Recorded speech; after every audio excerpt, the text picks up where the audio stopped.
Vous écoutez l'épisode 003 du podcast Coureur.io avec mon invité Patrick Michel. Mon nom est Francis et je suis l'animateur de ce podcast dans lequel j'ai la chance de recevoir des coureurs de tous les niveaux pour qu'ils nous partagent leur expérience, différents spécialistes de la course à pied ainsi que des gens de l'industrie de la course à pied au Québec. Bonjour tout le monde. Premièrement, je ne prendrai jamais assez de temps pour vous remercier. Déjà, le 3e épisode et les statistiques des 2 premiers épisodes est surprenant. Je ne m'attendais pas à avoir une croissance aussi rapide. Donc, je voudrais vous remercier parce que c'est grâce à vous. Premièrement, nous écoutant, ça permet d'avoir de bonnes statistiques. Deuxièmement, j'ai vu que beaucoup de gens ont partagé les épisodes sur Facebook, commenté sur Facebook, commenté sur différentes plateformes. Donc, c'est vraiment, ça nous aide des reviews sur des plateformes comme iTunes, Balado Québec, etc. Ça nous aide énormément. Donc, je vous remercie et je vous invite à continuer à le faire si vous trouvez le contenu intéressant. Pour ceux qui ne le savent pas, j'ai de la famille en Gaspésie et je fais toujours 2-3 séjours par année là-bas. Pendant mes séjours, il n'est pas question que j'arrête de courir, donc je vais courir sur le bord de la 132, sur le bord de l'eau, un paysage magnifique. Et un jour, je me dis, wow, quel beau pays qu'on a, faut que je le traverse en courant un jour. Donc, je me mets à rêver, comme on dit avec Dominique Royer dans mon dernière entrevue, je suis le roi du monde et je m'imagine courir le Canada au complet. Je me donne 120 jours, je fais un marathon par jour, 21 km le matin, je dîne, je fais un autre 21 km l'après-midi. Mon plan est fait, 4 mois, je vais faire ça un jour dans ma vie. L'autre jour, je suis sur Facebook et je vois passer Patrick Michel, qui est notre invité aujourd'hui, qui lui va le faire le 1er juin 2019. Il part de Vancouver et va courir jusqu'à Montréal. Je suis comme, wow! J'invite Patrick immédiatement sur le podcast. Il accepte notre invitation et c'est notre invité aujourd'hui. Si vous aimez le podcast, je vous rappelle que vous pouvez nous envoyer un petit SMS au 514-612-3039, 514-612-3039, soit pour nous dire bonjour ou vous pouvez nous texter le numéro de l'épisode que vous écoutez qui est le 003 et nous nous ferons un plaisir de vous envoyer les mises à jour du podcast ainsi que les lancements d'épisodes. Nous avons aussi la page Facebook, facebook.com/coureur.io. Donc, si on a des promotions, des idées, petits lives avec des coureurs, des événements sporadiques, ça va être annoncé là-dessus. Je vous invite à nous suivre. Et sans plus tarder, passons à notre entrevue avec Patrick Michel. Bonjour Patrick, j'aimerais ça qu'on parle de Patrick l'homme. J'ai lu que tu étais coach de course qui travaillait non seulement le physique, mais aussi le mental et la structure dans sa vie. J'ai aussi lu que tu parles beaucoup que l'étape la plus dure, c'est d'y croire dans n'importe quel défi. J'aimerais que tu élabores un petit peu sur cette partie mindset. Comment qu'on fait pour croire à un projet qu'on fait? Ben, première chose, lorsque tu essaies de faire quoi que ce soit dans la vie, si tu n'y crois pas dès le début, c'est un problème. Tu pars déjà à moitié perdant et tout le long du process, tu n'es pas stimulé et motivé pour aller de l'avant en mettant toute ton énergie parce qu'au départ, déjà, tu n'y crois pas. Alors, dans la course, comment est-ce que ça se transcrit? Quand tu décides d'aller faire ta première course, il faut au moins que tu crois que tu vas commencer et que tu vas finir. Alors que ce soit un 3K, un 5K, un 10K, tu ne pars pas en disant « aujourd'hui, j'y arriverai pas ». Sinon, reste chez toi parce que c'est sûr que tu as au moins 50% des chances que tu ne réussisses pas. Alors après ça se transcrit un peu plus difficilement du côté ultra. Dès que tu dépasses 42 en montant plus haut, là, tu as besoin d'y croire, mais sérieusement, parce qu'il n'y a pas de place là, au doute. Dès que tu doutes, tu commences déjà à t'affaiblir. Je comprends. Fait que donc, on met beaucoup l'emphase sur croire à son projet, croire qu'on peut le réussir. C'est vraiment la clé, c'est la base de la réussite. Oui. C'est une grande partie de ton entraînement. Et si tu fais de la course, si tu fais la compétition, tu ne pars jamais en disant « je vais perdre ». Ça, c'est la base de tout athlète. Généralement, si on se dit ça, on ne se rend même pas à l'entraînement. C'est rare qu'on se rend à la compétition en disant on va perdre. Généralement, on ne se rend même pas à continuer nos entraînements. Mm-hmm. J'aimerais que tu nous parles un peu de ton parcours de coureur. Pas besoin d'en parler pendant 15 heures parce que je sais que tu as un grand parcours. Mais tu nous racontes comment que la passion de la course est venue à toi? Elle est venue en 2 étapes. La première, je ne savais pas que j'aimais ça courir.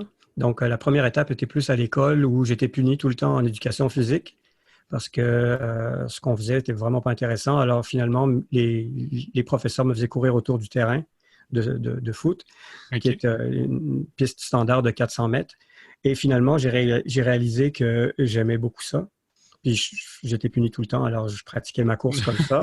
Mais j'avais jamais découvert que c'était quelque chose qui était presque thérapeutique, je dirais. Okay. Je le prenais encore comme une punition. Alors, il me faisait courir qu'il pleuve, qu'il neige, ou peu importe le temps, il me faisait courir là-dedans, puis je tournais en rond, mais je découvrais que je pouvais courir longtemps. OK. Bon, puis après ça, j'ai gradué, etc., puis j'ai perdu la course de vue pendant presque 20 ans. Là. Et un matin, en 2007, okay. J'ai commencé à courir de nouveau. J'ai commencé par un petit 3K. Okay. Et après ça, j'ai continué à m'entraîner 5 jours par semaine jusqu'à aujourd'hui. Là. Jusqu'à aujourd'hui. Donc, ça fait 11 ans que tu cours sérieusement, qu'on peut dire, peut-être pas sérieusement, mais avec une constance. Exact. Qu'est-ce que la course t'a apporté dans ta vie? Tout au début, donc quand j'ai commencé à courir sérieusement en 2007, ça m'a apporté plus une accalmie dans ma tête. J'avais besoin d'être vraiment calme, d'arrêter d'être dans 15 directions différentes. Pourtant, je performais dans tous ces domaines, mais il y en avait trop. C'est comme s'il y avait un ouragan dans ma tête et la course calmait ça. Ça t'a permis de focaliser. Oui, ça a permis de pouvoir... en fait, c'est vraiment me calmer. J'étais focusé pareil quand j'étais dans plein de sujets différents, mais j'avais besoin de me calmer. Okay. J'avais besoin de rétrograder la vitesse à laquelle je vivais. Donc ça t'apportait le calme après tes sorties, tes entraînements, tu te sentais plus calme. C'est ça. Après, ça a été plus thérapeutique.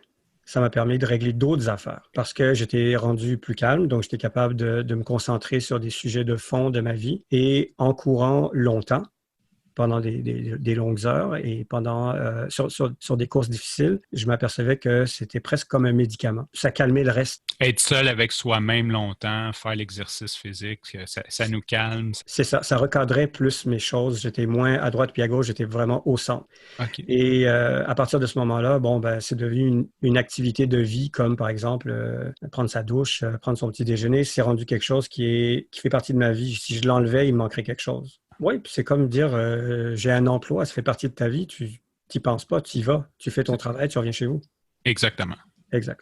As-tu un événement cocasse à nous raconter parmi tous tes événements de course que tu pourrais nous raconter? Je ne sais pas, quelqu'un qui est trébuché, quelqu'un qui s'est fait voler ses chaussures avant la fin de la course. OK, première chose, je ne fais pas de compétition. Parce que en français, course et course, c'est la même chose, alors qu'en anglais, c'est run et race. Mais oui. Ici, je ne veux pas qu'on fasse la confusion. Je ne fais pas de compétition par choix pour l'instant. Mais tu t'inscris à des événements? Non. Il y a 2-3 courses que je vais vouloir faire.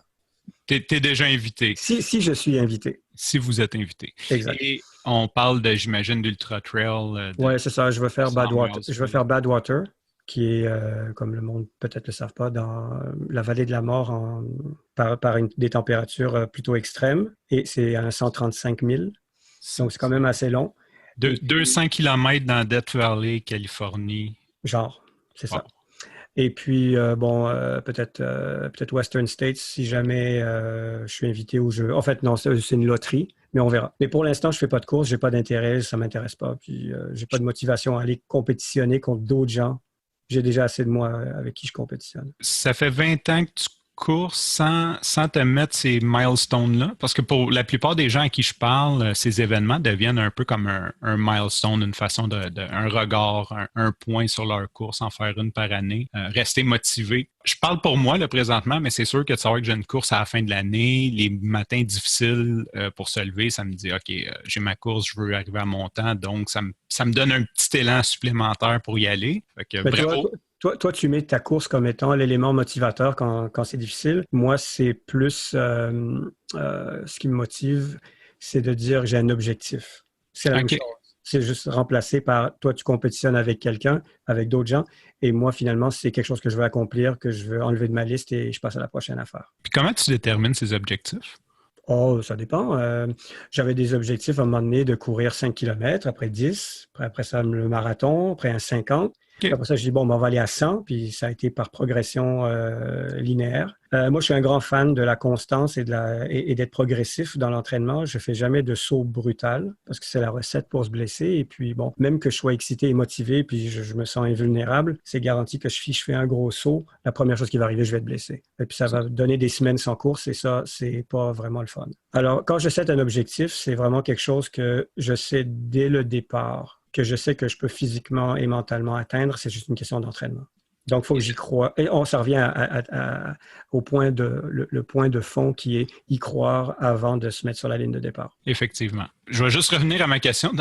Pendant les entraînements ou tes sorties, est-ce que tu as vu des événements cocasses? J'étais sur la montagne de très bonne heure le matin, puis il y a 4 Doberman qui se sont arrêtés devant moi. Oh! Ils se sont arrêtés net et moi, j'étais devant, puis j'étais comme, OK, qu'est-ce qui va arriver maintenant? Eux, ils courent plus vite que moi. Et puis finalement, leur maître est arrivé, les a sifflés, ils sont restés là, ils se sont assis, puis ça a fini là. Wow! Chanceux quand même. Exact. Mais bon, sinon, il n'y a pas de choses vraiment cocasses qui m'arrivent dans mes courses. Je vais faire une petite intro de ton défi pour ceux qui ne le sauraient pas. C'est sûr qu'il va y avoir une petite intro au début, ceux qui l'auraient manqué. Dans le fond, tu vas courir de Vancouver à Montréal. C'est ça le gros défi pour ramasser des fonds pour une cause que je vais revenir plus tard. J'ai lu que tu t'entraînes depuis janvier 2018, donc grosso modo 8-9 mois au jour où on se parle. Puis que tu vas partir en juin 2019. Donc, tu avais environ 18 mois, grosso modo, pour t'entraîner. C'est ça. Maintenant, ma question, c'est comment le projet de faire Vancouver-Montréal en courant te vient à l'esprit? Il m'est venu à l'esprit la première fois que j'ai fait un 10 km. J'ai réalisé que, bon, ben, si tu peux faire 10 km, tu peux probablement faire beaucoup plus.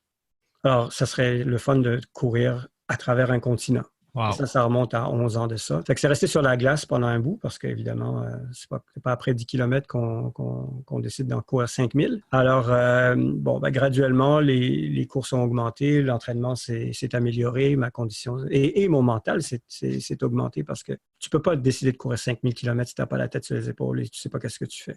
Ça, c'est certain. C'est certain. Et il faut que tu aies vécu d'autres difficultés au niveau de ta course pour être capable de te dire, OK, si j'ai pas trop de blessures, si telle chose ou telle chose n'arrive pas, je suis capable de courir 5000 km. Bon, après ça, c'est resté sur la glace donc pendant presque 8-9 ans. Puis un beau matin, j'ai dit, OK, bon, c'est là que ça se passe.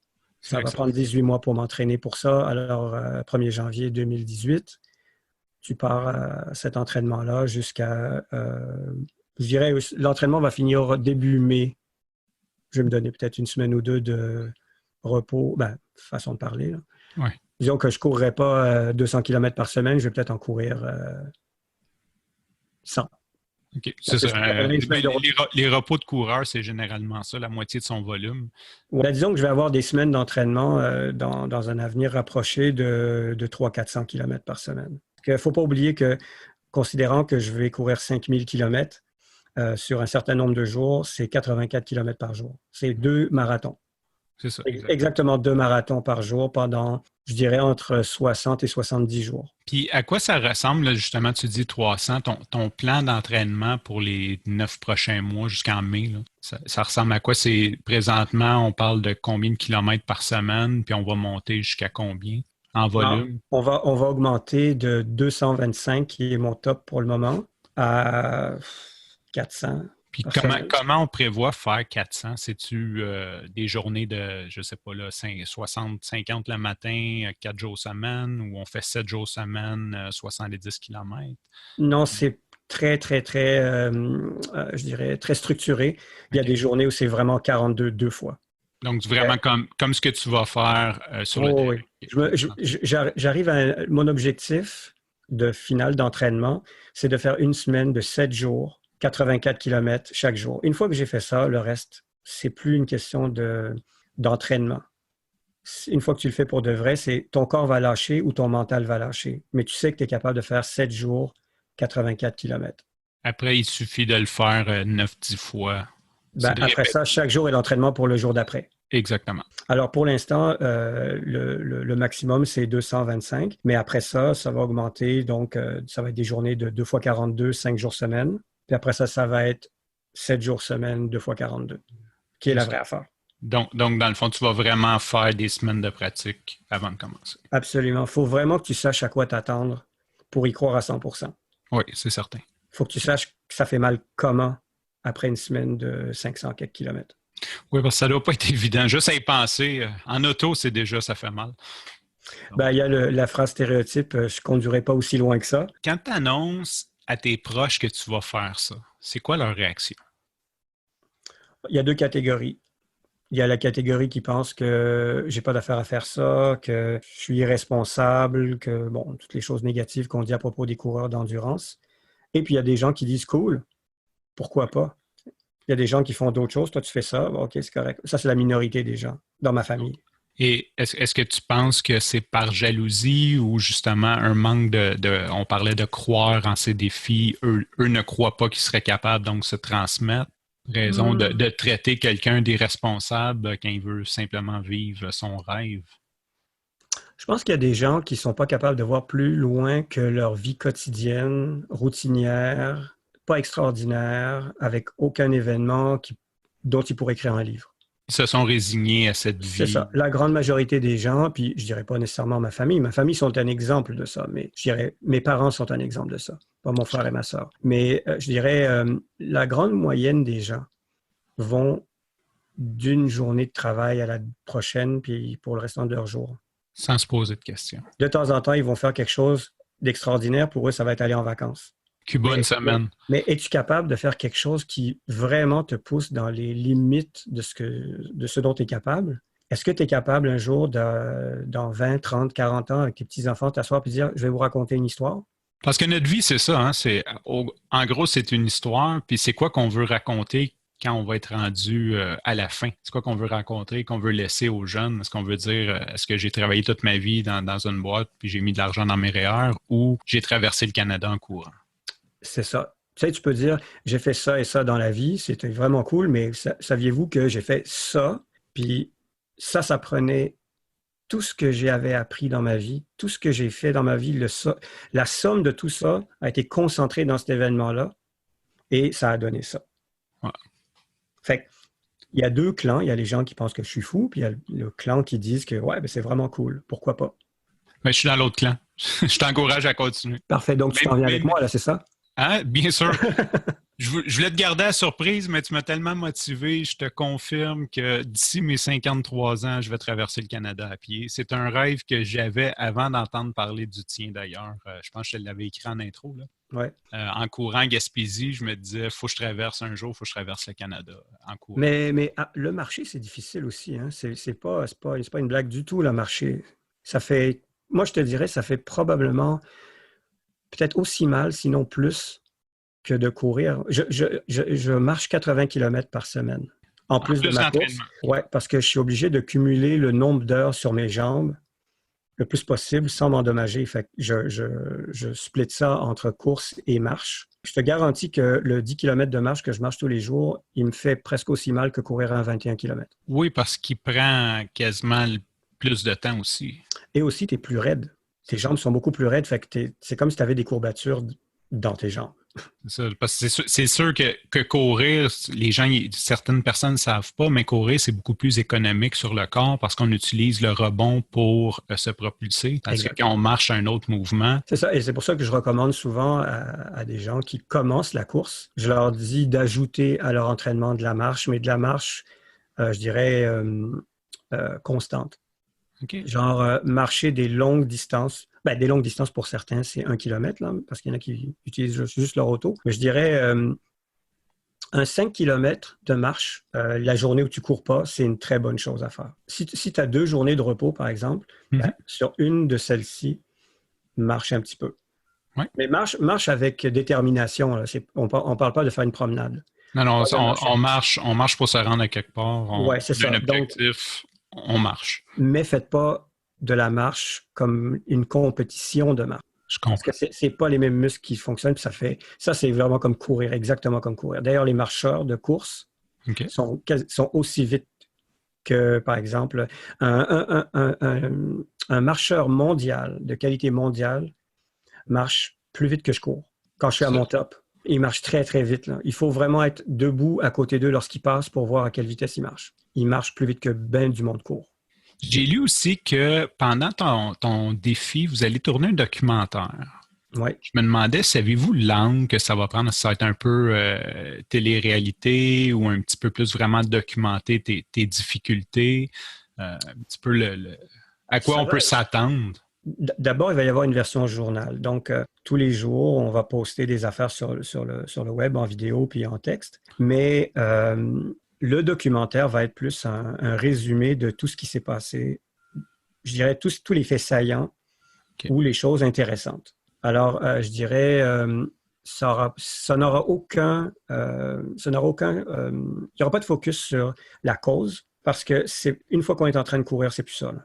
Non, c'est vraiment, c'est le coureur, c'est la Ouais. traversée. La cause est en ajout à ça, à des endroits où je vais spécifier, par exemple, si, par exemple, quelque chose que j'ai vécu aujourd'hui dans ma course, j'ai été capable de la surmonter parce que j'ai été capable de surmonter d'autres choses dans ma vie, puis l'entraînement de ça a donné ça, oui, peut-être. Mais le focus, ce sera la course et l'événement lui-même. Donc, on va relater tout ce qui se passe dans un événement comme ça, comme par exemple toute la partie physique, mentale, la nourriture, comment l'équipe se comporte, comment est-ce que je me fais ravitailler, est-ce qu'il y a eu un grizzly qui s'est mis en milieu de la route puis j'étais obligé d'attendre, puis qu'est-ce que ça a donné.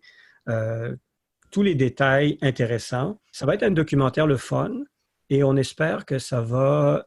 J'aime pas trop le mot motivation parce qu'on l'utilise à toutes les sauces, mais je dirais que ça serait vraiment cool si ça stimulait les gens à décider de faire quelque chose de vraiment différent qui les sorte de leur zone de confort. Ça ne veut pas dire nécessairement faire un transcontinental en course, ça peut vouloir dire peut-être faire quelque chose que eux considèrent extraordinaire. Quelque chose qui les excite. Au lieu d'utiliser motivation, on confond souvent motivation et excitation, donc quelque chose qui les excite. Vraiment leur dire qu'ils ont fait quelque chose d'extraordinaire à leur niveau. Pour moi, 5000 km, c'est extraordinaire. Ben, c'est clair. Pour Scott Jurek, ça ne l'est peut-être pas. C'est ça, il y a des gens de d'autres niveaux, c'est toujours à son niveau, de faire Exact. quelque chose à son niveau d'extraordinaire. Mais l'important, c'est pas de se comparer à d'autres en termes d'extraordinaire. C'est soit ton propre héros, soit ta propre inspiration. Attends pas après que les autres t'inspirent. Exactement. Toi, aujourd'hui, ce que tu as fait devrait t'inspirer demain. Donc, sois ton propre héros. C'est ça. Donc, si tu veux faire quelque chose d'extraordinaire, choisis quelque chose, prends un objectif, décide d'un objectif, mets ce que ça prend derrière pour le réussir. Et une fois que tu l'as réussi, c'est bon, maintenant tu peux passer au prochain. Maintenant qu'on a parlé du défi, à ton défi, tu nous as glissé un mot, s'adresse à une cause. J'aimerais ça que tu nous parles un petit topo sur la cause que tu veux, qui est de combattre toutes les formes d'abus chez les enfants. Cette cause est très spécifique. Elle n'est pas populaire. Il y a beaucoup de gens qui lèvent un sourcil lorsque je parle de cette cause-là. J'aurais pu prendre la cause pour sauver les chiots en Afrique, et puis ça, là, il n'y a pas de problème. J'aurais 2 millions de viewers sans problème. Le point là-dedans, c'est que l'abus chez les enfants, c'est tellement tabou, c'est tellement répandu, c'est tellement dans une zone grise qu'on ne sait pas si nous-mêmes on en est un. Il n'y a pas de définition vraiment concrète de c'est quoi l'abus, mais si je prends par exemple des statistiques américaines, aux États-Unis, il y en a 3 millions par an, 3 points quelque chose millions par année qui sont reportées. Mais celles qui ne sont pas reportées, si tu les ajoutes à celles-ci, c'est 9 et quelques millions. Quand on parle de reporter, c'est des gens qui portent plainte, qui vont au poste de police. Ouais. C'est comme ça qu'on détermine un rapport. Ou qui ont été rapportés par des voisins ou quelque chose comme ça. Okay. Ça représente 1 à toutes les 10 secondes. Les gens ne se rendent juste pas compte à quel point leur voisin pourrait être une victime. Et le problème, c'est que cette cause-là, l'abus envers les enfants forge leur futur. C'est comme si on les maltraitait maintenant, mais on les maltraitait à répétition pour le restant de leur vie. Même si les parents sont, ou les gens qui abusent ces enfants-là sont morts, ils continuent à les abuser dans leur futur. C'est sûr que les effets de l'abus ou de la violence en jeune âge se répercutent à la longueur de la vie. On le sait, n'importe qui a subi des traumatismes jeunes, c'est certain que toute sa vie, ça le suit. Il va falloir qu'il travaille très fort pour s'en sortir. Donc, si on peut les éliminer à la base, c'est encore mieux que de travailler en amont quand ils sont rendus vieux et essayer de les réparer. C'est ça, mais le problème qu'on a dans la société d'aujourd'hui, c'est qu'on n'apprend pas aux gens, aux enfants, c'est quoi être parent plus tard. Il n'y a pas de formation à être parent. C'est probablement la première discipline où les gens sont jetés directement dans le feu de l'action en disant « Ah, ben, t'as un enfant, débrouille-toi. » Puis là, il y en a qui se débrouillent comme ils peuvent. Il y en a qui se débrouillent super bien. Là. Mais il y en a qui se débrouillent super mal. Est-ce que la cause va investir dans l'éducation? Moi, je supporte UNICEF. OK. Puis UNICEF ont des programmes qu'ils ont à travers le monde. Leur focus je dirais, habituellement, c'est à partout au monde, mais là, ils ont créé des programmes canadiens. C'est cette année que ça a été créé. Ils ont créé des programmes canadiens pour supporter les enfants au Canada, pour avoir un peu... eux, ils sont plus dans la protection. Ils sont rendus comme, OK, là, il faut protéger les enfants. Mais de plus en plus, c'est sûr que si on veut les protéger, mieux vaut travailler sur la prévention, donc l'éducation. Moi, je dis qu'il devrait y avoir un manuel sur certaines choses. OK, l'abus envers les enfants, c'est ça. Voici clairement ce que c'est. Si tu fais ça, c'est pas correct. Par contre, quand tu te sens poussé à vouloir faire ces choses-là, voici comment faire pour passer à côté ou pour, disons, te calmer de ça avant que tu fasses quelque chose d'irréparable. Ce qui se rapporte à l'intelligence émotionnelle, qu'on n'a aucun cours non plus là-dessus dans notre cursus académique. Donc, l'instant entre l'impulsion et passer à l'action, parce que des fois, c'est juste ça. Hein. C'est juste de prendre une bonne pause, puis ensuite, on est correct. Et tu sais, on dit souvent, dans la vie, on n'a pas de contrôle sur rien. Mais moi, je dis, on a du contrôle au moins sur soi. Si tu n'es pas capable de baisser ta main lorsque tu vas vouloir frapper ton enfant, tu as un problème. C'est clair. Bon, ça demande d'exercer du contrôle. La course, c'est aussi quelque chose où tu exerces du contrôle. C'est toi qui as le contrôle là-dessus.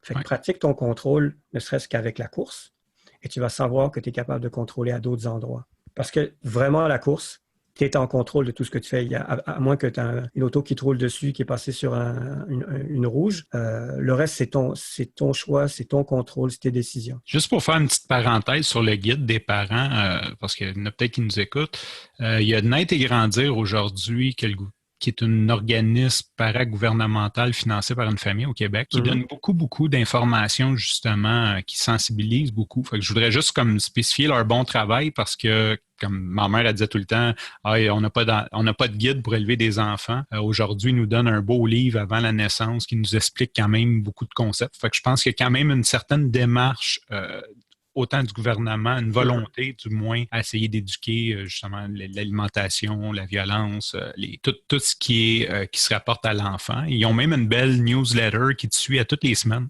Ah ouais? Oui, donc toutes les semaines, ils disent votre enfant a 3 mois et 6 semaines, son néocortex se développe de telle façon, s'il est en train de péter une crise, c'est parce qu'il y a trop d'informations qui rentrent en même temps, c'est là qu'il explose. Ils t'expliquent des concepts de base comme ça tout au long. Donc, je pense qu'il y a quand même, au moins, on a un espoir, on a une lueur, il y a une certaine volonté d'améliorer ça. C'est quand même très intéressant. Je checkerai ça pour voir de quoi il en retourne. C'est vrai. Donc, parce qu'il sensibilise déjà au bébé secoué, des techniques comment justement, il explique que c'est normal qu'un parent soit à bout. Si jamais on est à bout, on le dépose dans son berceau, on s'en va plus loin, on prend le temps de respirer, on se coupe un bébé. Donc, il te conscientise et donne quand même certains trucs. Mais souvent, je fais l'analogie, je veux dire, si ton enfant fait quelque chose qui t'écoeure et que tu le bats, par exemple, si tu es au travail et que quelqu'un te dit quelque chose qui ne te plaît pas, tu vas-tu te mettre à le battre? Fais l'analogie, là. Est-ce que ces deux mondes-là t'agissent de la même façon? Les gens font beaucoup plus attention à comment ils gèrent leur relation avec des gens avec qui ils travaillent qu'avec leurs propres enfants. Avec des étrangers plutôt que oui, c'est ça. C'est comme si tu as une switch qui dit, OK, maintenant, je peux être violent avec mon enfant, mais au bureau, j'ose pas parce que les répercussions sont graves, je pourrais perdre ma job. C'est ça, c'est que les conséquences sont plus imminentes au travail, dans le fond. Exact. Il y a moins de tolérance au travail qu'à la maison, je dirais. Ce défi-là, en gros, tu le fais, entre autres, pour toi et pour supporter cette cause-là. C'est ça.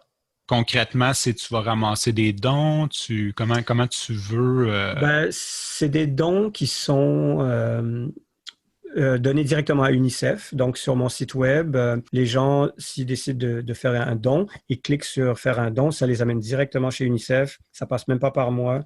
100% de ce qui est collecté s'en va à UNICEF. Et pour donner un ordre de grandeur aux gens, pour qu'ils ne se posent pas trop de questions, là, j'ai fait la demande à UNICEF. J'ai demandé, OK, sur une pièce, $1 qui est donné, combien va dans des programmes? C'est 70 cents. Donc, comme ça, les gens, ils arrêteront de me poser la question. Ça arrive souvent qu'on me dit, ouais, si je te donne 100 pièces, combien s'en vont dans les salaires? Je ne le sais pas, mais 70 $ s'en vont dans les programmes. C'est ça. Donc, il y a un 30% qui garde pour tout ce qui est les salaires, la gestion et aussi la publicité. Des fois, les gens oublient les causes, ont besoin d'argent pour s'afficher. Donc, quand ils passent une annonce à la télé, ça coûte des sous. Ce sont des organisations à but non lucratif mais il faut qu'elles opèrent. Exactement. Il faut qu'il Si y ait t'as des fonds personne pour pour... opérer. C'est ça, si tu n'as personne pour opérer, tu n'as plus de cause. La personne ne va rien faire. Fait que oui, il faut payer pour ce monde-là. Moi, je dirais du 30-70, c'est pas si pire. Il y a des gens, c'est plus du 80-20, là, puis du côté opérationnel. Ouais. Mais au moins chez UNICEF, qui est quand même, qui a une réputation mondiale pour du travail, de l'excellent travail à travers le monde, du 30-70, du côté programme, c'est vraiment très, très bon. Et d'ailleurs, justement, pour parler de course et de UNICEF, l'autre fois, je parlais avec justement Eliud Kipchoge, qui a battu le record du monde du marathon ce week-end.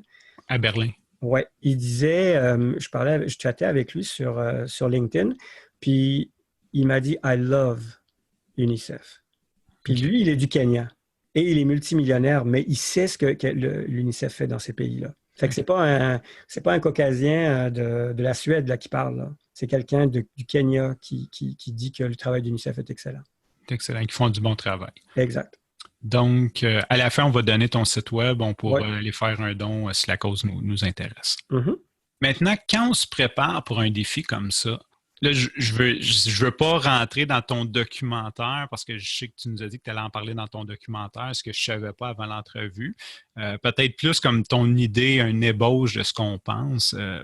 Premièrement, ça prend une équipe. J'imagine que c'est des gens qui tournent. Tu vas avoir tout le temps quelqu'un avec toi qui va être proche, qui va faire la route avec toi, j'imagine, qui te suit en auto. Oui.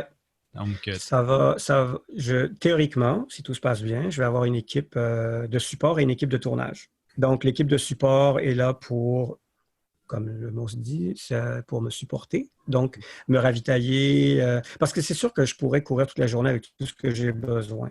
Mais ça donne quoi de m'ajouter du poids pour rien?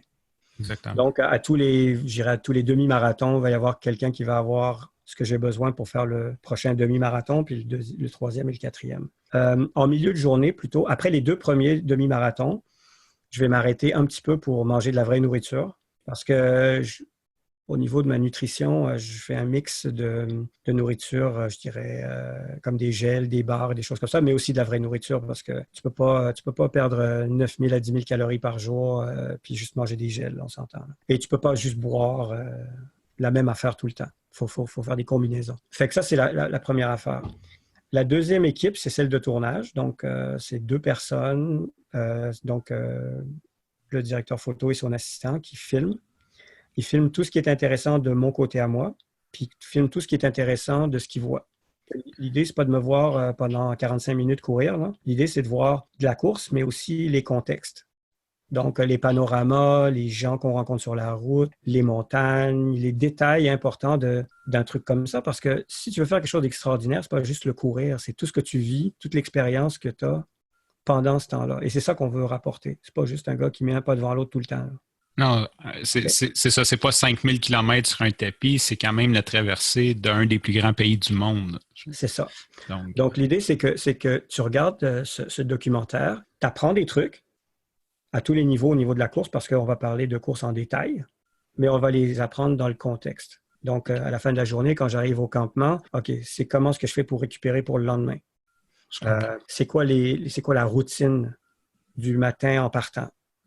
C'est quoi la routine pendant que je suis en train de courir? C'est quoi la checklist pour que je sois capable de vraiment passer chaque étape sans trop de difficultés? Parce que ça prend un plan de match. Si tu fais ça sans plan de match, c'est fini, tu le fais pas. Ça, c'est certain.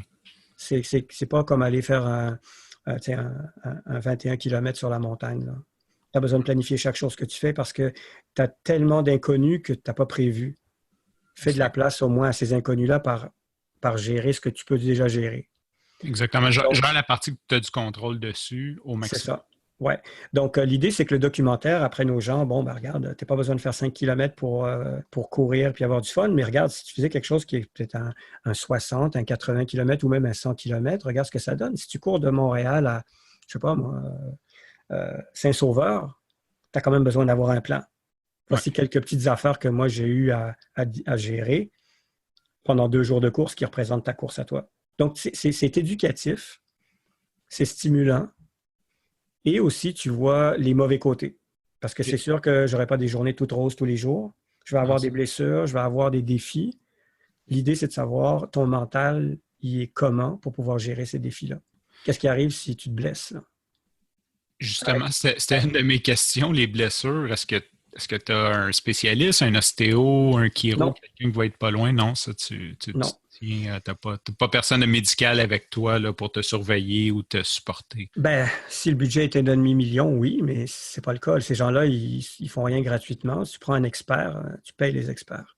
C'est certain. Mais le truc, c'est que, bon, mis à part le premier 1100 et quelques kilomètres qui se passe dans les Rocheuses, le reste, tu peux trouver un médecin pas trop loin. Oui. Disons à 100 km. Là. Puis 100 km, c'est quoi? Une journée de course, là, à peu près, un peu plus qu'une journée de course. J'ai couru 100 km sur un plantar fasciitis. En anglais, en français, je ne sais pas c'est quoi, fasciite plantaire ou un truc comme ça. Là. J'ai couru mon 100 km dessus. Là. Fait que je peux tolérer un certain montant de douleur jusqu'à peut-être 100 km. Fait que je trouverai quelqu'un, même un vétérinaire va pouvoir me conseiller quelqu'un. Là. Je comprends. Puis pour toi, c'est important que tu n'arrêtes pas de courir. Tu ne pourrais pas prendre une pause, tu te blesses, ton équipe de support t'amène en voiture jusqu'à un spécialiste et te ramène au point où tu as quitté, puis tu continues. Ouais. Ben là, le plan de match, c'est que chaque jour que je finis la course, la journée, je fais une marque sur là où je suis. Je prends un repère GPS précis, pas celui de ma montre, celui d'un appareil vraiment de grade professionnel qui va déterminer exactement où j'ai arrêté. Puis le lendemain, peu importe où va être le campement, on revient exactement à ce spot-là, puis il faut que je vois ma marque. Je comprends. Et je repars de la marque. Donc, si je suis blessé, admettons que je me fasse, je sais pas, quelque chose, quoi que ce soit de gérable, et qu'il me faut un médecin, ben, je vais être transporté. Ils vont faire ce qu'ils ont à faire. Et puis, je vais revenir à cette marque-là. Donc, alors, c'est ça. Il n'y aura pas de jour off, à moins que je sois juste pas capable de me tenir debout. Moi, OK, c'est ça, la blessure soit trop grande. Ça m'amène à la prochaine question. Donc, météo, orage, c'est sûr que tu le fais l'été, là, mais orage de torrentiel, on fait 84 km pareil. Oui. Le seul défi qu'il y aurait, c'est dans les plaines. Un orage dans les plaines avec des éclairs, bah. Fait que ce que tu fais, c'est que les véhicules vont s'arrêter. Okay. Je vais m'asseoir dans le véhicule, je vais attendre que ça passe et je repars de là. Mais il n'y a aucune question d'arrêter puis de rentrer à l'hôtel. Puis non. Il n'y a aucun repos possible. C'est impossible qu'il y ait une journée que... Le repos, c'est la nuit. Quand j'arrive dans des grandes villes, donc dans les 8 grandes villes, ben, pas la première parce que c'est de là que je pars, mais disons les 7 prochaines villes, grandes villes, j'ai des arrêts pour du média, pour des opérations de relations publiques. Donc, admettons que j'arrive à Calgary, puis j'ai juste couvert 30 km cette journée-là, je vais prendre le reste de la journée off parce que j'ai des fonctions. J'ai des choses qu'il faut que je fasse. Ou peut-être des courses avec des magasins de courses qui vont amener leurs coureurs. On va aller se faire un petit 10-15, là, vite, là. Puis après ça, j'aurai fait mon activité. Mais après ça, on recommence à courir 84 km par jour jusqu'à la prochaine grande ville. Donc, il y a 7 stops comme ça. Fait que c'est 7 stops-là, mais ça reste, si tu prends pas vraiment un repos, c'est juste que tu as du travail à faire. C'est ça. Il y a des activités avec UNICEF, avec les médias locaux, puis les magasins de courses. Exactement. C'est sûr que ces gens-là veulent voir leur héros, leur nouveau héros national passer, prendre le temps de le saluer. Genre. Il y en a-tu qui t'ont donné des surnoms comme Forrest Gump ou... Celui qui est le plus utilisé à date des gens que je connais, c'est Iron Man. Parce que je m'étais entraîné il y a quelques années pour en faire un. Puis je ne l'ai jamais fait officiellement parce que 2 ou 3 semaines avant la compétition, le premier tremblant qu'il y a eu, j'ai fracturé 2 orteils dans un nid de poule. On est à Montréal, on s'entend que c'est chose commune. Et je n'ai pas pu faire la course. Fait que tout le monde me surnommait, tous les gens que je connaissais dans mon coin là, me surnommaient ça, mais finalement, j'en ai jamais fait un vrai. Mais un beau matin, je me suis levé que j'en ai fait un tout seul. C'est ça parce que tu ne fais pas d'événement, donc tu as décidé d'en faire un tout seul. Fait que c'est ça, je me suis levé, j'ai fait ce que j'avais à faire, puis je suis rentré le soir, j'étais brûlé, puis j'ai dit OK, check. Next. OK, faire un Ironman tout seul. Cool. Parce que le fait de faire le vrai ou pas, c'est la distance qui compte. Oui, c'est l'épreuve. J'ai pas besoin d'une médaille, d'un t-shirt de finissant, puis ça, c'est un truc qui m'intéresse vraiment pas, là, de faire une course puis avoir un t-shirt de finissant, là, non. Juste une parenthèse, moi, ce que j'aime de ces événements-là, c'est la date de tombée.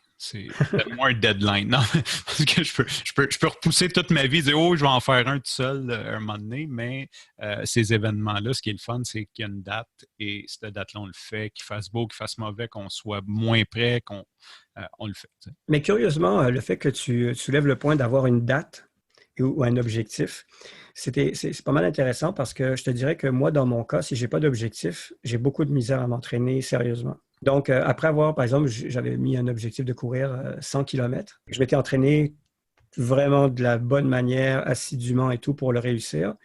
Puis 2 jours plus tard, je me suis posé la question, OK, maintenant c'est fait, et puis quoi?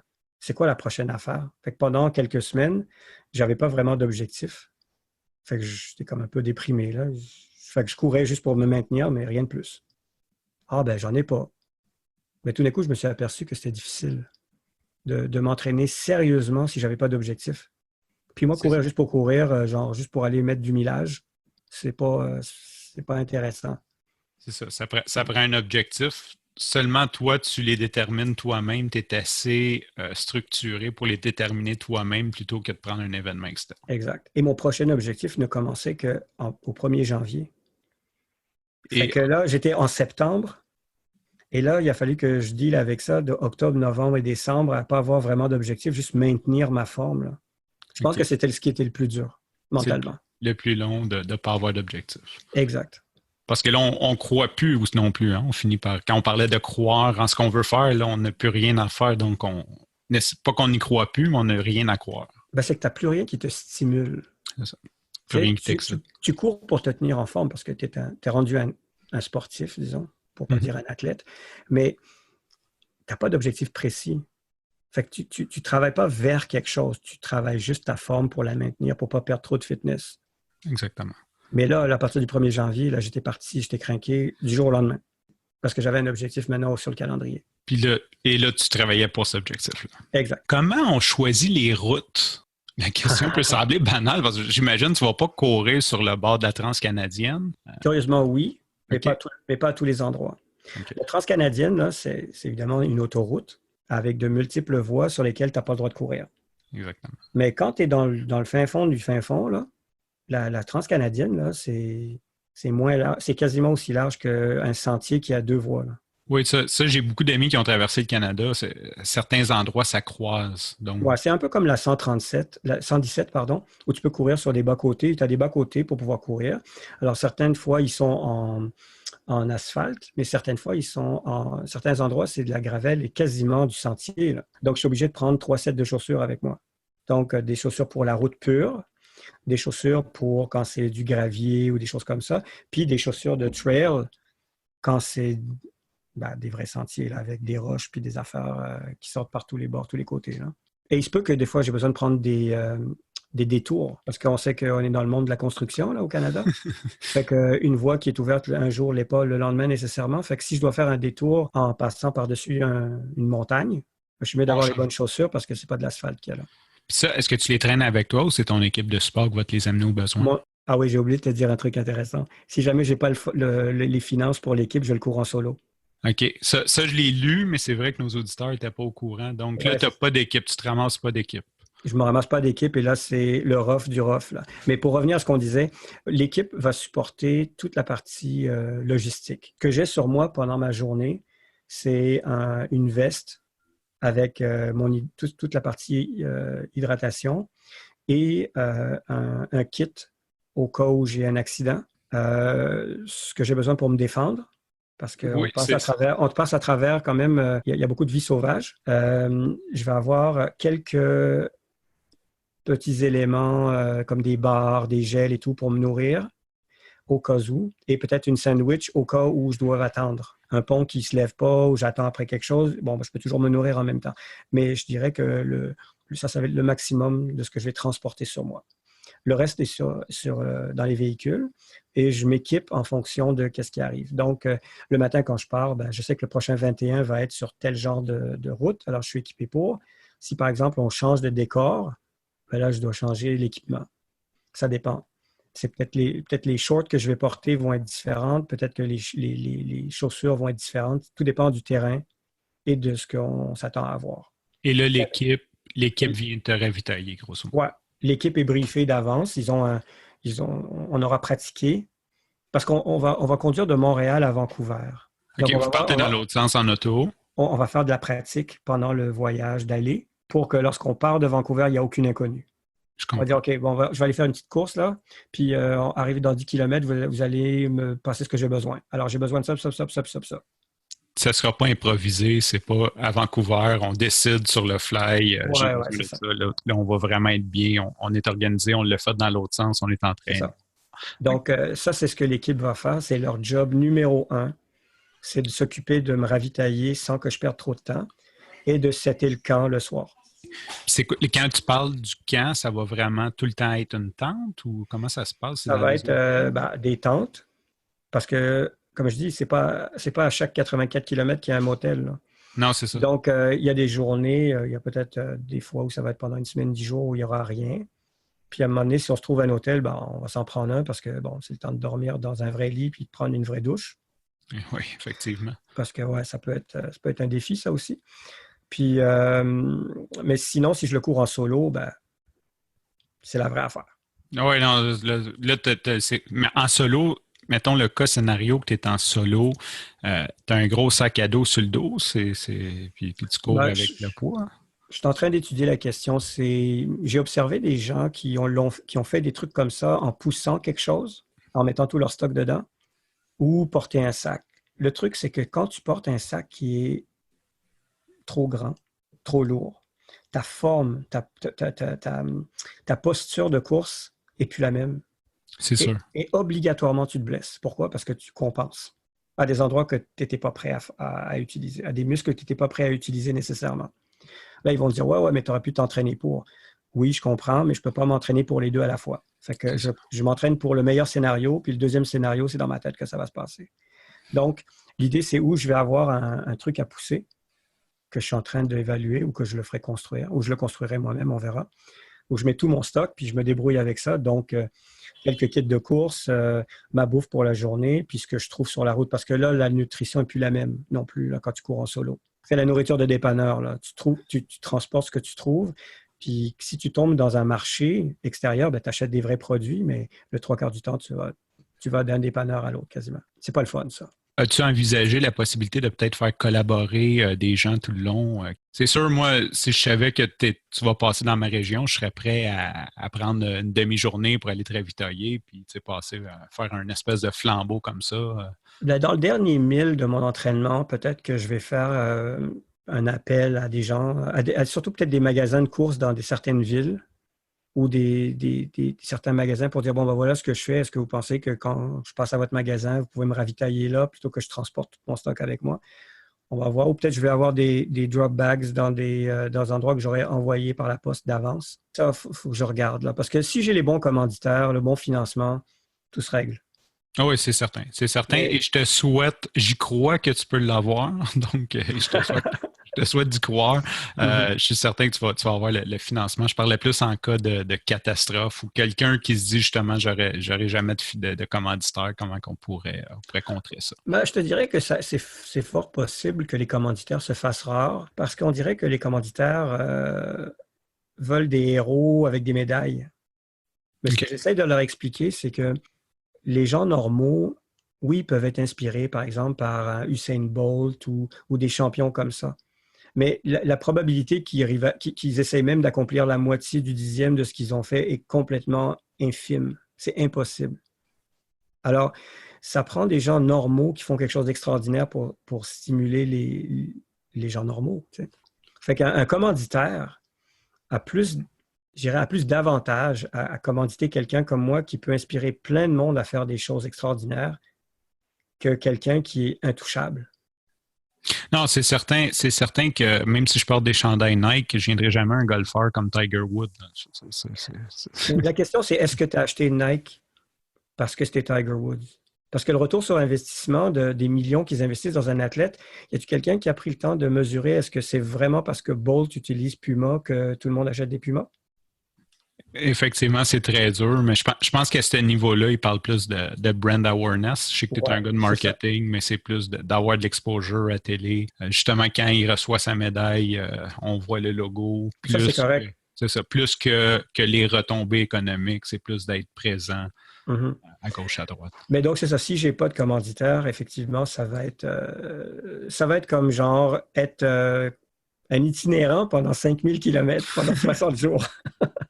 Ouais, ça sonne quand même un beau défi. Ça sonne un beau défi. Justement, en parlant de commanditaire, j'aimerais que tu nous décrives à quoi ressemble ton commanditaire idéal. Mon commanditaire idéal est quelqu'un qui a de la vision, qui va plus loin qu'un retour sur investissement immédiat. OK? Quand tu commandites un événement qui dure 2 jours, là, ça c'est correct, je comprends que ça te prend quelque chose d'immédiat. Mais quand tu commandites un événement qui va durer 2 mois, avec lequel tu vas pouvoir faire des activités, tu vas pouvoir interagir avec tes prospects pendant 2 mois de temps. Imagine la campagne que tu peux faire de sensibilisation à tes produits pendant 60 jours où c'est toi la vedette dans cet événement-là en termes de commandite.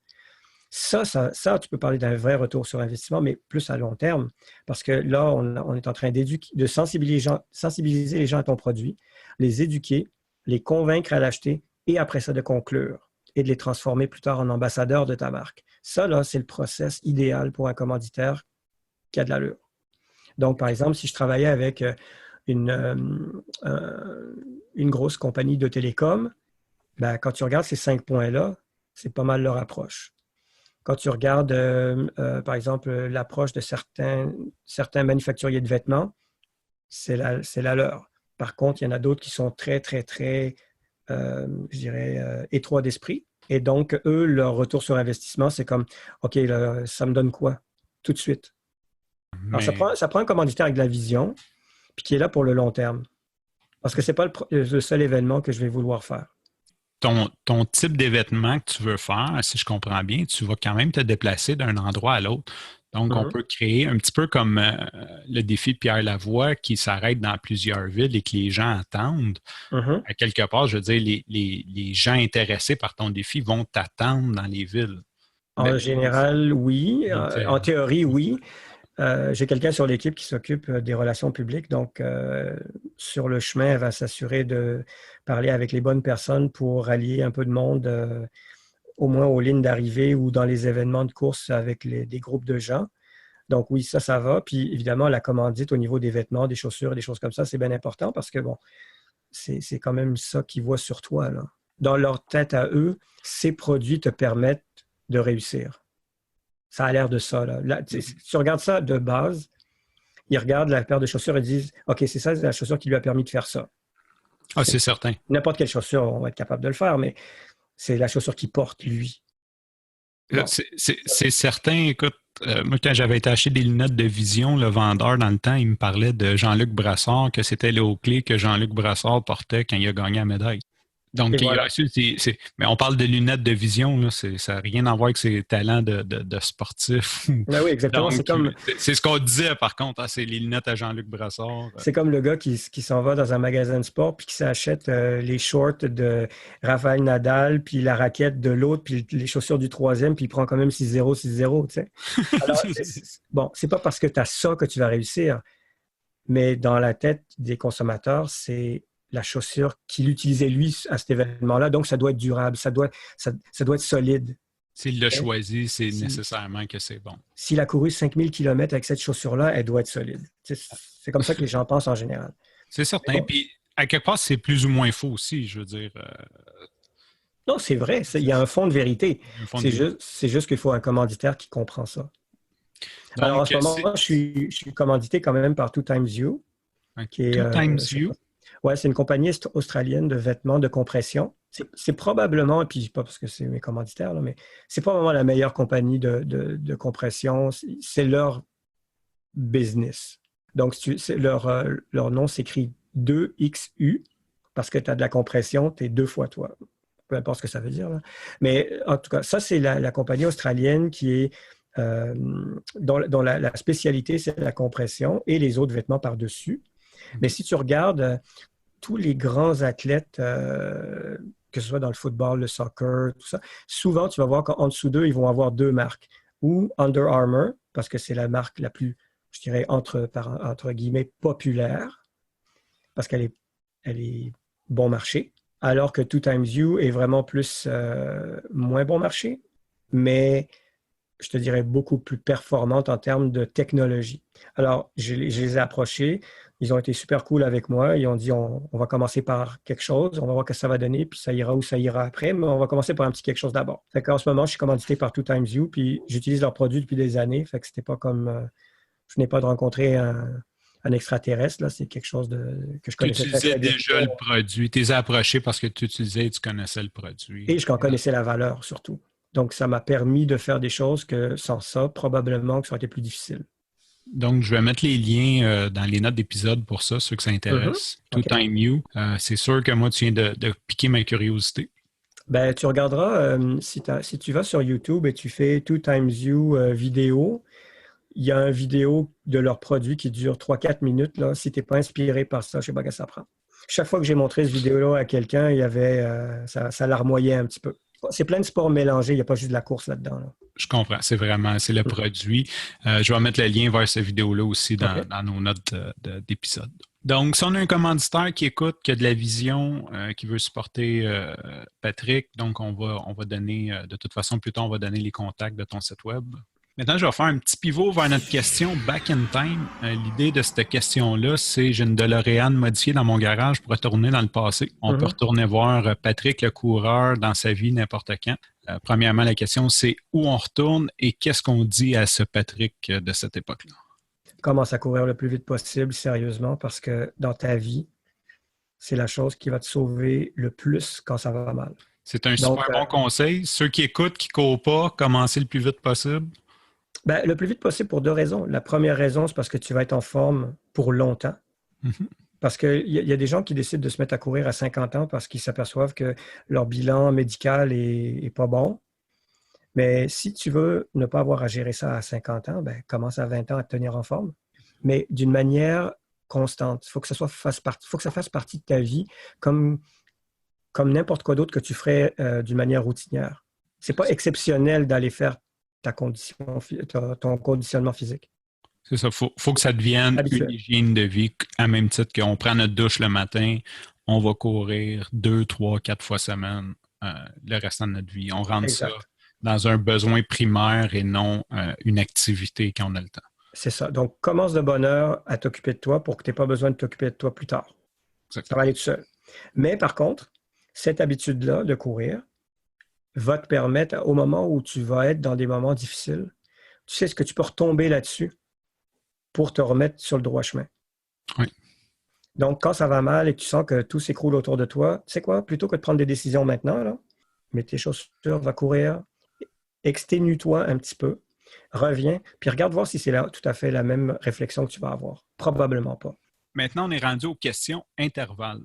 Vas-y. Tu cours avec ou sans musique? 95% avec. Ton accessoire indispensable?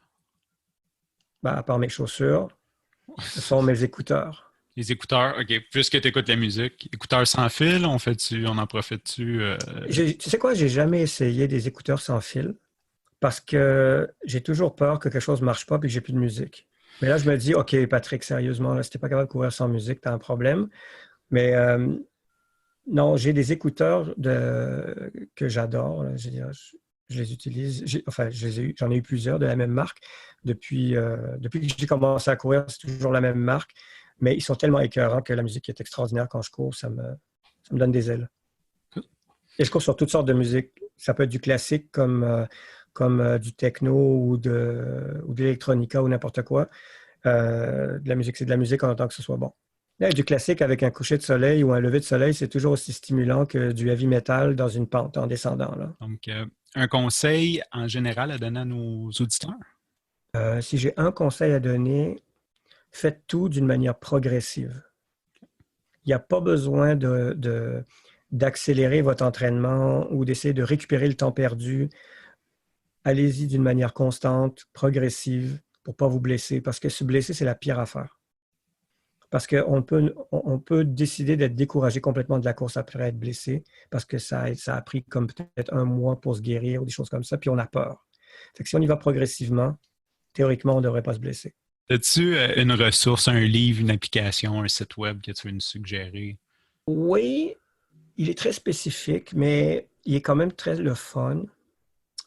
Moi, j'écoute 3 sources d'informations. OK. Par exemple, en podcast, là, mis à part le tien. Il y a 3 OK. autres sources. Il faut bien. Il y a 3 sources d'informations pour moi que j'utilise, puis d'ailleurs que j'écoute pendant mes courses aussi. Il y a un podcast qui s'appelle Ultra Runner Podcast. Ça, En anglais? Ouais, c'est ça. Moi, j'écoute juste en anglais parce que, bon, c'est juste ça. J'écoute en anglais. Je les écoute aussi en anglais. C'est pour ça que OK, je l'ai parfait. parti en français parce qu'il y a très peu de contenu en francophone d'ailleurs. Mais c'est une très, très bonne source d'informations à tous les niveaux de la course, que ce soit même pour des gens qui courent un marathon. Mais eux sont plus spécialisés dans la course d'endurance au niveau ultra. Mais c'est tellement fascinant les choses qu'on peut apprendre en ultra qu'on peut appliquer sur des courses plus courtes, là. Alors, faut pas s'arrêter au fait qu'il y a des gens qui courent des 100 000 et puis des 3000 milles. C'est ça, faut J'ai faut appris pas se beaucoup. décourager ou se penser trop petit. L'information est quand même pertinente. On peut l'appliquer à plus petite échelle. Je suis passé à l'ultra à cause du fait que j'écoutais tout ça, tout le temps, ces affaires-là. Puis je dis, OK, à un moment donné, j'aimerais ça en essayer un. Ça m'a amené de distances traditionnelles à des distances plus ultra, à force d'écouter les aventures des autres qu'ils faisaient et comment eux se sentaient par rapport à ça. Puis j'ai appris des trucs époustouflants, là. Il y a plein de trucs que j'applique aujourd'hui là, à la lettre, là. C'est certain que je mets ça dans ma subscribe list OK. et j'écoute les prochains. Le deuxième site que j'écoute, c'est un peu plus général, mais ça touche le sport aussi parfois. C'est Tim Ferriss. Oui, je suis un adepte de Tim Ferriss. Ouais, ça, là, Tim Ferriss, au niveau surtout quand il rencontre des athlètes, c'est des athlètes là, top niveau, là, puis on peut en apprendre. Puis c'est très rare que sur les autres podcasts, il va y avoir ces athlètes-là. Non, c'est effectivement très intéressant. Pour ceux qui ne le savent pas, il y a des durées très variées, entre 45 minutes et 2 heures et demie. Ouais. Mais même les ceux de 2 heures et demie, on ne veut pas peser sur pause, on veut le finir. Puis le troisième site, ça n'a rien à voir avec la course. C'est de l'histoire. Ça s'appelle Hardcore History. C'est des podcasts de 3, 4, 5, 6 heures de long sur des Wow. périodes historiques où tu apprends vraiment, par exemple, l'histoire de la Première Guerre mondiale, Genghis Khan, toutes sortes de périodes. Et c'est fascinant comment c'est raconté. Je cours puis je ne m'aperçois même pas du temps qui passe. J'imagine que tu vas avoir le temps l'été prochain d'en apprendre beaucoup aussi pendant le 5000 km. Oui, je fais une combinaison, justement, pendant qu'on parle de ça. Je fais une combinaison musique et podcast. Okay. Donc, je me crée des playlists qui incluent des podcasts et de la musique à un certain intervalle. Par exemple, lorsque je suis en train de monter une très longue côte, j'écouterai pas un podcast sur l'histoire, c'est pas vrai, là. On s'entend, là. Quand je vais peut-être être sur du plat où je vois pas la fin de la route, je vais mettre quelque chose où je peux être sur le pilote automatique. Pendant les prairies. Mais je vais avoir les deux parce que même que faire des choses d'une manière constante est importante, là, ça prend aussi de la variation, de la variété. Lorsque tu écoutes, sinon tu deviens fou, là. Tu cours 10 heures par jour, on s'entend, là. J'ai une question d'habitude qui s'appelle ton prochain défi. Je te demanderai pas ça parce que je pense qu'on le connaît, mais tu as souligné un petit peu plus tôt qu'il y a d'autres défis après. Veux-tu nous en dire vite fait? J'ai 2 défis que je veux faire à condition que je fasse celui-là. Le deuxième, donc après celui que je veux faire, le deuxième, c'est courir le parcours du Tour de France de l'année en question. Donc, je le saurai que quelques mois avant. Okay. Et ça, c'est un peu plus compliqué parce que tu cours des sections de la France, mais tu dois aussi te déplacer aux autres sections. Parce que ce n'est pas des sections contiguës. OK. Donc, tu vas courir peut-être 200 km à telle place, puis tu vas prendre un train, tu t'en vas à une autre place, puis tu cours un autre 300. Alors ça va être une expédition en soi, là. OK, donc il y a ça. Puis après ça, il y a un gars dont je ne me souviens jamais du nom, qui a couru du pôle Nord au pôle Sud. Bon, là, j'ai envie de faire ça pour battre son temps. Mais le problème, c'est que le pôle Nord est en train de fondre. Et il y a la nage. C'est ça, ça va être difficile. Ça va finir en Ironman. C'est ça. Tu vas prendre un kayak, aller du pôle Nord à genre Radisson. Puis après ça, tu cours jusqu'à la Terre de Feu. Puis après ça, tu prends un bateau. Puis tu arrives en Antarctique et tu cours jusqu'au pôle Sud. Mais bon, Courir dans ces conditions-là, je ne savais pas que quelqu'un l'avait fait. Donc ouais, il y a quelqu'un qui l'a déjà fait et j'ai regardé son documentaire. Le gars, entre parenthèses, les gens qui font ce genre de truc-là sont pas si jeunes que ça. Hein. non, Pour ça prend souligner ça prend de l'endurance, ça prend une volonté, ça prend. à ton auditoire, là, il n'y a pas grand monde dans ce 1% des athlètes du monde là, qui font ça en dessous de 35-40 ans. Ces grands défis-là. Quand tu fais, par exemple, des défis comme de 2-3 000 milles, Mhm. tu vas peut-être trouver des gens un peu plus jeunes. Mais au-dessus de ça, c'est des gars dans leur quarantaine, dans la cinquantaine qui font ça. Là. Oui, pourquoi, Ben, selon toi? ça prend un peu plus que de la jeunesse. Ça prend l'expérience. Je veux dire, j'aurais jamais, même je courais pas dans ma vingtaine personnellement, mais j'aurais jamais eu l'expérience ou la maturité de dire je vais faire le défi, je vais partir, je vais aller chercher commanditaire, tu sais, donc c'est sûr que ça prend une certaine volonté aussi. Oui, il y a ça, mais il y a aussi peut-être quelque chose. Là, je spécule, je n'ai pas d'études scientifiques qui prouvent ça, là, mais je dis, quand on est jeune, on n'est pas patient. Oui. La course d'endurance de longue durée, extrême, comme ces projets-là, c'est obligatoire d'avoir de la patience. Parce qu'au nombre d'heures que tu cours, tu as besoin d'être patient. Tu ne peux pas raccourcir ce temps-là. C'est ça, tu peux pas faire une semaine de 15 minutes. C'est ça. Un jeune de 25 ans, là, à moins d'avoir une maturité extraordinaire, n'aura pas la patience de faire ça. Ouais. Et puis, je ne dis pas ça pour être aucunement insultant envers les jeunes de 25 ans. Je pense que ça prend vraiment de la patience. Ah oui, et aussi se rendre compte, parce que il y a comme un effet de temps, plus qu'on vieillit, plus qu'on se rend compte que c'est pas long. Tu sais, si on dit je me donne 2 ans pour m'entraîner, quand tu as 35-40 ans, tu te dis c'est court, tandis que quand tu as 25 ans, tu trouves que c'est la fin du monde. Aussi. Puis on a d'autres choses à faire que faire ça. On ne va pas passer 2 mois de notre été à courir alors qu'on pourrait avoir du fun avec nos amis. En plus. Moi, j'avais une question qui est ma question personnelle. Donc là, battez-moi pas les auditeurs, la famille de Patrick qui trouve qu'il est déjà irresponsable. As-tu pensé à ajouter un 2000 km et 30 à l'Atlantique? Tu n'es pas le premier à me demander ça. Je te dirais oui, mais j'ai envie de finir devant ma mairie. Tu rentres à la maison. Ben, oui. Puis en fait, si j'ai encore un dilemme, c'est est-ce que je finis devant la mairie de Montréal ou devant la mairie de Ville-Mont-Royal? Parce que la mairie de Ville-Mont-Royal est juste devant chez nous. Fait que j'aurais pas loin à aller pour après ça aller m'écrouler dans mon sofa une fois que j'ai fini. Moi, j'irais pour Mont-Royal. Ouais, on va faire ça. Personnellement, là, si tu me demandes mon avis, c'est ce que je ferais. Si les gens veulent te contacter, en savoir plus, faire des dons, c'est quoi le meilleur point d'accès? C'est mon site web où il y a tous les liens aux autres endroits. Donc, tu vas à www.bravework, bravewerk.com. Excellent. Donc, on va mettre les liens dans le bas de l'épisode. Donc, il y a tous les liens pour te rejoindre. Tu as 2 endroits où tu peux faire des dons. Tu as un bouton qui dit des dons pour l'UNICEF et le deuxième bouton, c'est le don pour financer l'expédition. Je vais en faire un à chaque. Tu peux être un commanditaire si ça te tente. Genre, en tant qu'individu, les gens peuvent être des commanditaires ou leurs entreprises, s'ils travaillent dans une entreprise qui est intéressée à avoir un bout de la tarte, ben, ils peuvent contribuer. Puis, comme je dis souvent, si tu contribues 10 $ ou 10 000 $, c'est bon pareil parce que ça s'accumule. Ton 10 $ aura à acheter 3 gels. C'est 3 gels de plus. C'est 3 gels que je vais avoir besoin. Je vais définitivement faire un petit don sur chacun. Est-ce que l'UNICEF va te donner un rapport de combien tu as récolté? Est-ce que les gens qui donnent à l'UNICEF, on va avoir une échelle, quelque chose, savoir combien que ça a rapporté? Oui, je leur ai dit de garder ça simple. Donc, à la fin de mon événement, parce que je ne veux pas me casser la tête à savoir d'avance. Je comprends. J'ai déjà assez de défis à organiser ça, là, que je n'ai pas besoin qu'on me dise à tous les jours combien il y a eu de dons. Je veux le savoir quand je reviens.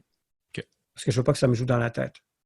Non, puis savoir ça augmentait plus. C'est une très bonne astuce. Très, très bonne mais je ne veux pas non plus avoir atteint l'objectif et puis me dire, bon, ben regarde, finalement, je l'ai élevé, les fonds, puis je n'ai pas besoin d'aller courir. Je veux juste pas ça. Là.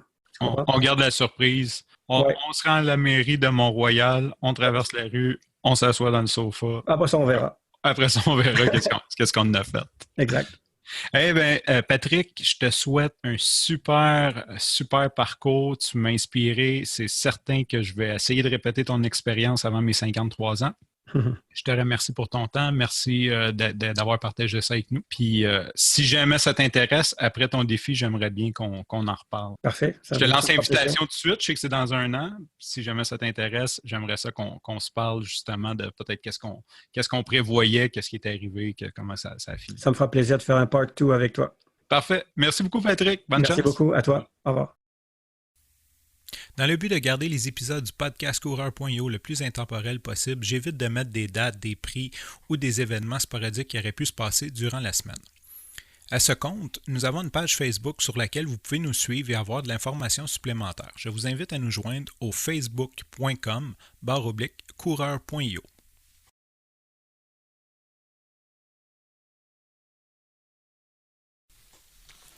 Merci Patrick, merci de m'avoir laissé le temps de te poser toutes ces questions-là. On a un petit peu dépassé le temps prévu. Je sais que j'ai eu des commentaires de gens qui me disaient que c'était un peu long, donc je vous suggère de peut-être l'écouter en 2 parties. Je ne vais pas le séparer en 2. Je vais simplement le laisser aussi long, mais ça s'arrête bien et ça se repart bien à tout moment. Si on a une chose à retenir de cette entrevue, sois ton propre héros. Je pense que c'est des belles paroles. Quand on veut faire quelque chose, arrêtez de vous comparer aux autres. Comparez-vous à vous-même. Ça va être beaucoup plus facile et les victoires sont beaucoup plus agréables que si on regarde toujours le Usain Bolt de ce monde et dire « je n'arriverai jamais à le faire ». Plutôt regarder ce qu'on accomplit nous-mêmes. Je pense que c'est ce qu'on doit retirer. Un événement dont tu peux écrire un livre. C'est une phrase que j'ai trouvée intéressante dans cette entrevue-là. Qu'est-ce que ton livre raconterait à la fin de ta vie? Qu'est-ce que tu veux raconter? Aussi, conseil de course, on marche d'un bon pas nos journées de repos. Donc, si on prend des journées de repos de course, marcher est un très bon exercice malgré tout. Ce qu'on remarque chez Patrick, c'est qu'il veut stimuler les gens à faire quelque chose de plus grand que soi. Commanditaire, 2Time You. Il cherche toujours un commanditaire pour commanditer son défi de la traversée du Canada. Si quelqu'un a une idée d'un commanditaire qui serait prêt à aider financièrement et j'imagine aussi de d'autres façons Patrick dans son défi de traverser le Canada en courant, c'est les bienvenus. Vous pouvez le rejoindre sur son site web qui est dans les notes de l'épisode. Les podcasts qu'il nous a parlé, le Ultra Runner Podcast, le Hardcore History et le Tim Ferriss Show. 3 très bons podcasts, dont un que je suis subscribe, les 2 autres que je vais commencer à m'y adonner bientôt. J'aimerais aussi vous rappeler de ne pas oublier de souscrire sur notre SMS 514-612-3039, 514-612-3039. Envoyez-nous un petit bonjour ou le numéro d'épisode 003. On va vous envoyer le lien vers les notes de cours et on va vous tenir à jour par SMS de tous les nouveaux développements du podcast. Sur ce, je vous souhaite une bonne course.